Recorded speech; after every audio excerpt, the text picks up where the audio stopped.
আসসালামু আলাইকুম। সকালে খামারে কোনো না কোনো কাজ থাকে, কিন্তু আজ কাজ না করে আমরা যাচ্ছি একটা খামার দেখতে। যেহেতু কয়েকদিন ধরে প্ল্যান করতেছি যে খামার দেখতে যাব। আমাদের বাসা থেকে সম্ভবত 20 থেকে 22 মিনিটের দূরত্ব। এক জায়গায় একটা খামারের সন্ধান পাইছি। তো কয়েকদিন ধরে ভাবতেছি যে খামারটা দেখতে যাব, কিন্তু সময় হয়েও উঠতেছিল না। তো কালকে রাত্রে ভাবছি ইনশাল্লাহ সকালে ফজরের নামাজে পরে ফার্স্ট টাইম সব কাজ বাদ দিয়ে আমরা খামার দেখতে যাব ইনশাল্লাহ।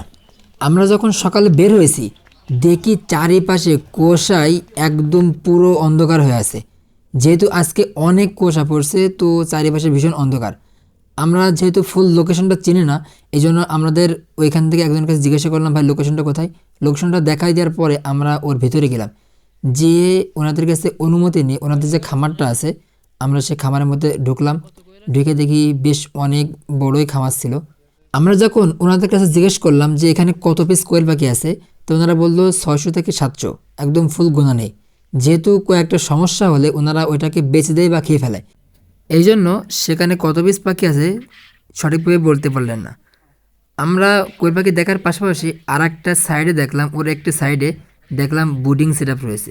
এখানে একদিনে 0 বাচ্চা বোর্ডিং দিয়েছে, যেটা ওনারা গতকালকে ফুটাইছিল।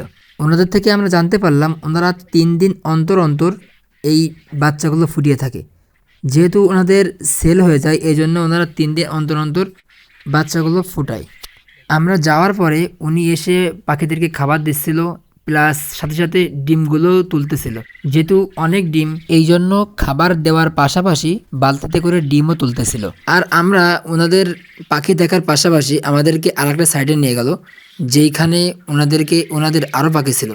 যাওয়ার সময় আমরা একটা জায়গায় দেখলাম যেখানে ওনাদের সে মেশিন রয়েছে, ইনকিউবেটার, বড় মেশিন, যেখানে ওরা 2 থেকে 3 হাজার বাচ্চা বা ডিম ফুটায়, এই আর কি। ওর পাশে আর একটা জায়গা দেখলাম, সেখানে একটা হ্যাসিং, মানে যেখানে বাচ্চা ফোটার 2-3 দিন আগে যে জায়গাটা রাখে, এটা হলো সেই জায়গা। এখানে মূলত হ্যাসিংয়ের কাজ করে, বাচ্চা ফোটার 2-3 দিন আগে এখানে রাখে। হ্যাসিংটা দেখতেছিল, আর আমার চাচা ভাই বলতেছিল, ভাইয়া কত বড় ম্যাশিংয়ে, এখানে তাহলে তো অনেক বাচ্চা ফোটা। আমি বললাম হ্যাঁ। তো আমরা ওর পাশাপাশি আর একটা জায়গা দেখলাম যেটা পুকুরের উপরে ছিল। তো এখানে ওনারা মূলত হাঁস পালন করে, লালন পালন করে। যেহেতু এই হাঁস থেকে ওনারা ডিম পায়, এই জন্য এর থেকে ওনারা এই বাচ্চাগুলোও হয়তো বা ফুটায়। তবে এখন শিওর জানি না আমি যে বাচ্চাগুলো ফুটায় কিনা। তো আমরা ওর সামনে আর একটা জায়গায় যাচ্ছিলাম, যেখানে ওনাদের 4 থেকে 5 দিনের যেই বুডিং সেটআপে যে বাচ্চাগুলো ছিল, গত 3 দিন আগে যে বাচ্চাগুলো ফুটছে, সেইগুলো এখানে মূলত ওনারা বিক্রি করতে করতে এই বাচ্চাগুলো রয়ে গেছে।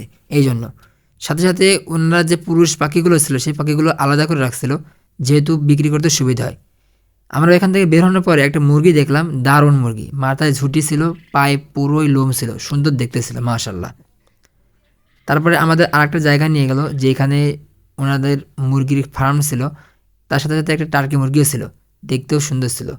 তো মুরগিগুলোর জন্য ডিম পাড়ার জন্য একটা খাঁচা দিয়ে রাখছিল, যেখানে ডিম পাড়ে ওরা। তো এগুলো দেখে আসলে মনে খুব ভালো লাগতেছিল, যে মনে হচ্ছিল যে কবে এরকম একটা ফার্ম করব, কবে হাঁস থাকবে, মুরগি থাকবে, বিভিন্ন রকমের প্রাণী থাকবে, আমি পুষবো, ডিম তুলবো, মানে একটা মনের মধ্যে একটা অন্যরকম একটা আনন্দ ফিল কাজ করতেছিল। তো যাই হোক, আমরা এখান থেকে ঘোরাঘুরি করার পরে বাসার উদ্দেশ্যে রওনা দিলাম। তো আমাদের জন্য দোয়া করবেন, আর ভিডিওটা কেমন লেগেছে অবশ্যই কমেন্টে জানাবেন। আর একটা কথা, আমরা যেহেতু নতুন, তো সবাই আপনারা অনেক অনেক সাপোর্ট করবেন। তো সকলে ভালো থাকুন, সুস্থ থাকুন। আসসালামু আলাইকুম।